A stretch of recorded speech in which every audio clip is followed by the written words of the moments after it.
நாட்டை உலுக்கிய புல்வாமா தாக்குதலை நினைவூட்ட வந்துள்ளேன். பிப்ரவரி 14, 2019 இந்தியாவின் கருப்பு தினம் அது.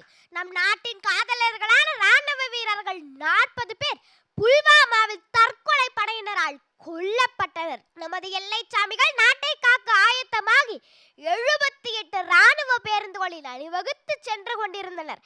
எதிரிகளுடன் சண்டையிட்டு நேருக்கு நேர் குண்டடிப்பட்டிருந்தால் கூட மகிழ்ச்சியுடன் மரணித்திருப்பார்கள். ஆனால் எதிரியோ முதுகில் குத்தியது போல தற்கொலை தாக்குதல் நடத்தி பலரது கனவுகளை கொலை செய்தார். அதில் தமிழக வீரர்களும் சாய்க்கப்பட்டனர். விடுமுறை நாட்களை குடும்பத்துடன் கழித்து விட்டு சென்ற அவர்களை அடுத்த 4 நாட்களில் சடலமாக்கியது புல்வாமா தாக்குதல். அடுத்த ஒரு வாரம் தொலைக்காட்சியில் அவரது முகமும் அவர்கள் குடும்பத்தின் கதறலும் தான் ஒலித்தது. ஆனால் அவரது குடும்பத்தின் தற்போதைய நிலை குறித்து யாருக்காவது தெரியுமா?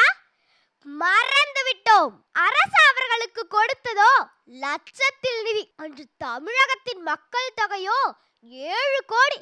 ஆளுக்கு 1 ரூபாய் கொடுத்திருந்தால் கூட அந்த வீர மகனுக்கு நாம் செய்த நன்றி கடனாய் இருந்திருக்கும். புல்வாமாவின் எதிரொலியாக அடுத்த 8 நாட்களுக்கு பிறகு எதிரி நாட்டு விமானம் இந்திய எல்லைக்குள் தாக்குதலுக்காக நுழைந்தது.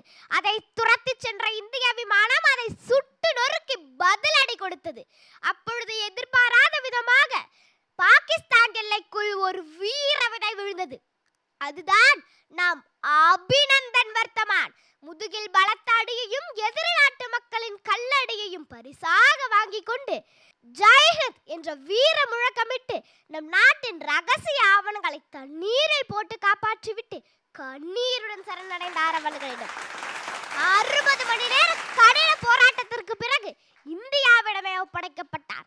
அந்த பெரிய மீசைக்காரரை மறத்தல் தகுமோ?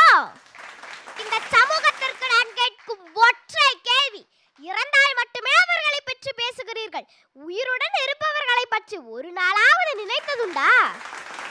திரைப்படத்தை பார்த்து கண்ணீர் சிந்தும் நீங்கள் நமக்காக ரத்தம் சிந்தியவர்களை மறந்தது ஏனோ?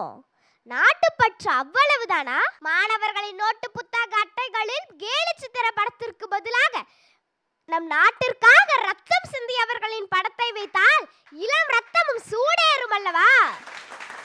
ஏனோ நம் தேசத்தில் மட்டுமே ஓய்வு பெற்ற ராணுவ வீரனுக்கு கிடைப்பது வாட்ச்மேன் வேலை, ஓய்வு பெற்ற நடிகனுக்கு கிடைப்பது